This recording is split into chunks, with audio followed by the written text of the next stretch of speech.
తుఫాను ఎక్కడి నుంచి వస్తుందంటే మరుగు స్థానం నుంచి. అది దేవునికి తెలుసు. దేవునికి తెలిసినంత తుఫాను గురించి సమాచారం శాస్త్రవేత్తలకు తెలియదు. శాస్త్రవేత్తలకు ఏం కాదండి, తెలీదు. ప్రియమైన వల్ల ఒకవేళ శాస్త్రవేత్తలు తుఫాను వస్తుందని ప్రకటించవచ్చు, ఆ తుఫాను రాకపోవచ్చు.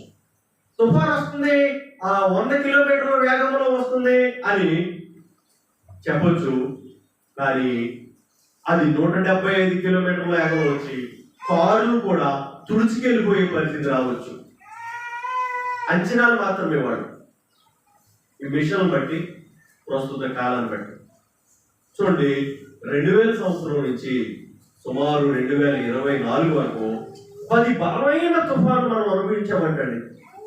ఏంటండి, 2013లో ఫైలిన్ తుఫాను అనుభవించాం మనం. 2014లో హుదూద్ తుఫాను మనం అనుభవించాం. 2018లో తిత్లీ తుఫాను మనం అనుభవించాం.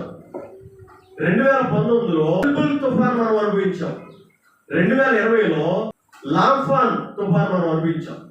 2021లో యాస్ తుఫాను మనం అనుభవించాం.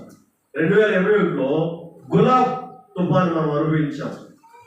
ప్రియమైన వాళ్ళరా, ఇంకా మనం ఆలోచించినట్లయితే లైలా తుఫాను మనం అనుభవించాం.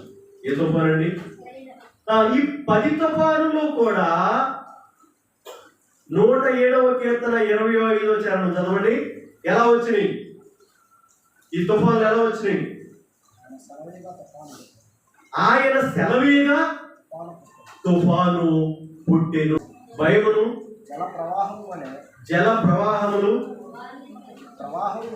ప్రవాహముల వలె వారిని తరిమికొట్టును.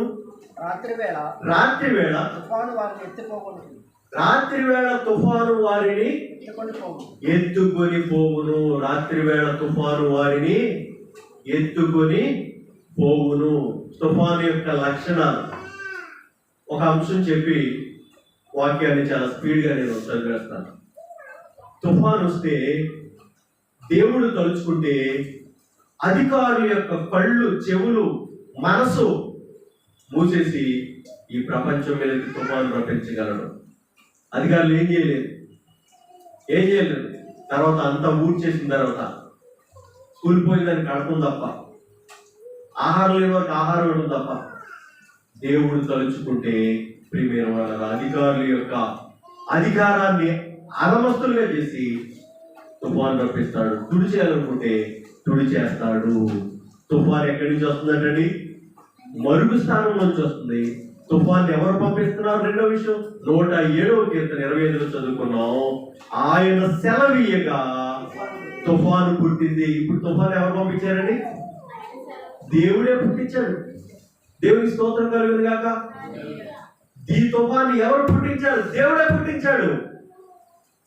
ఇదేంటండి, దేవుడు పుట్టించిన ఈ తుఫాను బట్టి ఆస్తి నష్టం, ప్రాణ నష్టం, పంట నష్టం, కరువు కూడా రాబోతుంది తుఫాను బట్టి. ఏంటి పరిస్థితి అని మనం అనుకుంటే ప్రియమైన వాళ్ళరా, ఒక్కసారి మనం జ్ఞాపకం చేసుకున్నట్లయితే దేవుడు ఏంటి నష్టం కలిగేస్తున్నాడు భూమి మీద. చెవులు రిక్కించుకుని మాట్లాడాలి మనం. ఎలా వినాలండి? ఎలా వినాలి అంటే ఆసక్తి అండి. చెవులు రిక్కించుకోవాలంటే దాని అర్థం ఏంటి? ఈ తుఫాన్లో మనం అనుభవిస్తున్నాం.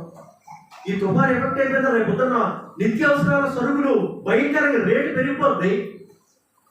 ఏంటి ఇది? నేను అనుభవిస్తున్నాను కదా, నా పిల్లలు అనుభవిస్తున్నారు కదా. ఏంటి దీని గురించి అంత తెలుసుకోవాలా? దీని గురించి నాకు అవగాహన ఉండాలా? కంపల్సరీ మనకు అవగాహన ఉండాలి. ఆయన తుఫానుగా సెలవుగా తుఫాను పుట్టింది. ఇప్పుడు పుట్టిన తుఫాను ఏం చేస్తుందంటే ప్రియమైన వల్ల ఆస్తి నష్టం, పంట నష్టం, నివాసాల నష్టం, ప్రియమైన వల్ల అనేక రకాలుగా దుర్వినియోగం జరుగుతుంది. దేవుడే పంపించాడంటండి. అన్యులు అవును, రాత్రికి రాత్రి, పగటికి పగలు విజయవాడ ప్రజలందరూ కూడా మునిగిపోవటం, కింద బిల్డింగులు మునిగిపోవటం, పైన ఉన్న వారు సేఫ్గా ఉండటం, కొంతమంది చనిపోవటం విజయవాడ ప్రాంత ప్రజలు.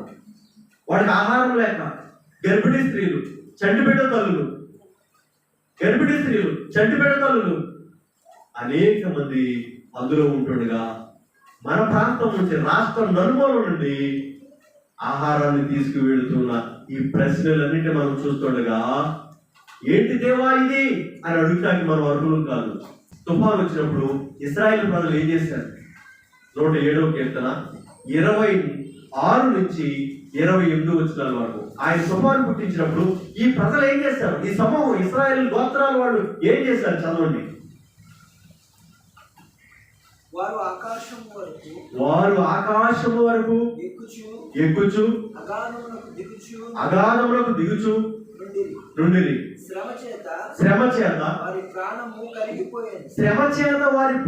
కరిగిపోయేది. మత్తులైన వారి వలె వారు ముందుకు వెనకకు దొర్లుచు ఇటు అటు తులుచుండిరి. చూడు,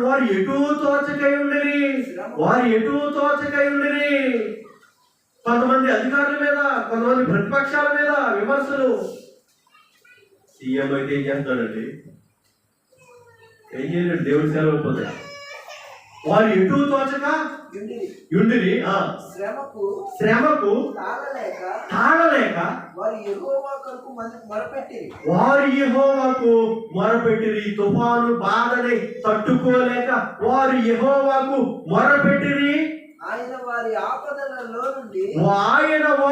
ఆపదలలో నుండి వారిని విడిపించిన దేవుని స్తోత్రం కలుగును గాక.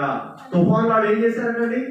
మత్తులు వలే ఆకాశంలోకి ఎక్కుచు, కిందకి దిగుచు, వెనక్కి ముందుకి ఊగుచు వారి ప్రాణము వారిలో కురిగిపోయిందంటండి తుఫాన్లో. బైబిల్లో జరిగిన తుఫాన్లో